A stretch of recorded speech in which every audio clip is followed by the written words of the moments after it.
தஞ்சை தெற்கு மாவட்ட ஜனதா விவசாய அணி சார்பில் மாவட்ட கலெக்டர் அலுவலகம் முன்பு நேற்று ஆர்ப்பாட்டம் நடைபெற்றது.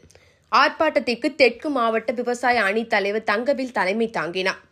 விவசாய அணி மாநில துணைத் தலைவர் பண்ணவயல் இளங்கோ, பொதுச் செயலாளர் பூண்டி வெங்கடேசன், ஜனதா தெற்கு மாவட்ட தலைவர் ஜெய் சதீஷ், பொதுச் செயலாளர் துரை வீரசிங்கம், பொருளாளர் விநாயகம் ஆகியோர் முன்னிலை வகித்தனர்.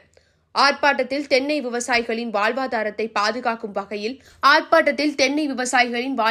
பாதுகாக்கும் வகையில் தேங்காய்களை அரசே கொள்முதல் செய்ய வேண்டும். மேலும் நியாய விலைக் கடைகள் மூலம் தேங்காய் எண்ணெய் மக்களுக்கு குறைந்த விலையில் வழங்க நடவடிக்கை எடுக்க வேண்டும் என வலியுறுத்தி கோஷங்கள் எழுப்பப்பட்டன.